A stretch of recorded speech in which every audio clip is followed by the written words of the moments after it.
Yo, what's up, football nerds? I'm back. Day two of the combine. Um, Another long day. I guess you can say technically. I've been up since 7 this morning. Got up a little bit later.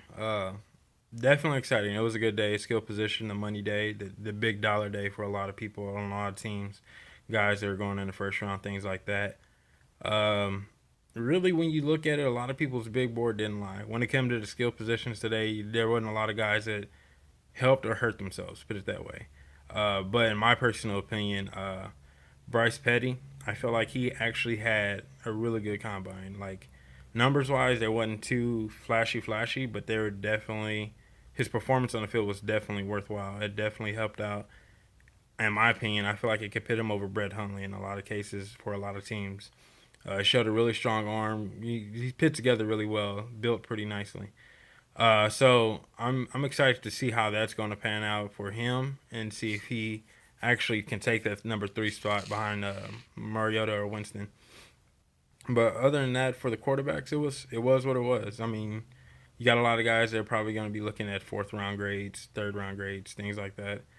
So for the quarterbacks, that's all I really had. Moving on to the receivers. Now the receivers, there are a lot of receivers. I had a friend watching the combine with me today, and we just kind of went down of last year receiver crop. A lot of the rookies that came in and performed and put up decent numbers for a lot of teams. And then we looked at a lot of these guys that performed today. And I mean, in my personal opinion, obviously the one standout of the day was Kevin White. He did nothing but help himself. I mean, a lot of people had him over Amari Cooper. In my personal opinion, I had Amari Cooper over him because I felt like Amari Cooper was a better polished receiver. But I mean, that 40 time, once it came up a 4-3, I was like, wow, he kind of blew me away with that.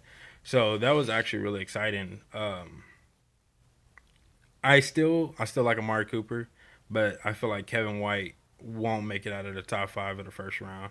I definitely feel that way. Same way about Amari Cooper. I put it this way: Amari Cooper and Kevin White probably both won't make it out of the top 10. That sounds better. Uh, but those guys definitely just came out and just proved everything that people have seen on tape about them. Another guy that I was pretty high on was obviously Darrell Green Beckham. Darrell Green Beckham. He definitely did what he was supposed to. He came out, just showed that he was still in good football shape, still that he could still play. I mean, no one ever doubted that. It was just his off the field issues. You get that together, the dude can be a stud. The dude can be good, slim down just a little bit. That should be interesting where he goes. A lot of the guys with the trouble issues of the last couple of years, you've seen them go in the third round, like a Tyron Matthews, and go on to have success in the NFL just because of their surroundings. So he goes to the right team with the right coaching staff and the right players in place. He can definitely be a talent of the NFL and really take the NFL by storm. Some of the guys that kind of like, in my personal opinion, they're gonna fly under the radar for receivers were Trey McBride from William and Mary. Definitely had a phenomenal day. Put together a nice combine. Showed that he can be a good receiver, a good slot or number two for some teams out there. Some other guy, J.J. Nelson. I feel like he actually had a good combine as well. Yeah, Jalen Strong. I know he was on the up there with some of the Mark Coopers and Kevin White, but I felt like he had a really good combine and helped himself out today. Let's see what else I had down. Chris Conley. He was the standout receiver at 6'2", almost 6'3". He was the standout receiver of the day with that vertical he had. I think it was like 45 inches. Dude jumped out of the building. So he definitely probably talked himself or played himself back into the second round. If he has a good, strong pro day and show all his numbers were the real deal, Holyfield, he's definitely going to be a guy that you can hear his name called in the second round. There was one other guy that I was pretty big on, and I can't find his name. Oh well, I'll tell you guys when I find it. But yeah, those are just a handful of receivers that I felt like today came out. Devontae Parker was another guy from Louisville. I definitely feel like he had a big combine. And like I said, this receiving crop, me and my friend, we went down the list, and it seemed like it can turn out another good crop of good receivers, especially if a lot of guys land where they're supposed to. I mean, you even look at a Mike Evans in Tampa Bay. He had success with his quarterback carousel, so that was pretty impressive by him. So we should see. I'm excited for this quarterback, or not quarterback, sorry, receiver class, to see what happens there. Now moving on to the running backs. The running back class, if you're basing it off numbers, then you're not gonna be impressed. Nobody put up no blazing speed. Obviously, there was no how they were saying on NFL Network. There's no the speed backs. You know, these are NFL pro ready running backs, and that's what you really want as a team. You know, we had 4.5s, 4.6s, and things like that, but there's nothing you can do about that. That's gonna happen.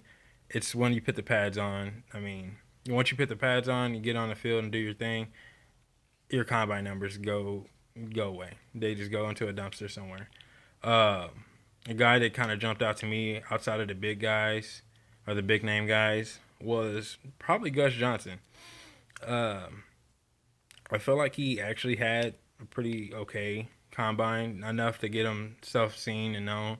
I mean, outside of Melvin Gordon and Amir Abdullah, and then you had Todd Gurley. A guy that I'm personally high on and I'm really excited for was Dave Johnson from Northern Iowa. Like, I'm really excited for him. And I feel like if he lands in the right spot, he can be good. Then you have Jeremy Langford. That was another guy that I feel like helped himself out and just really had put together a good combine. Once again, if you're basing it off numbers, you're not going to be too impressed.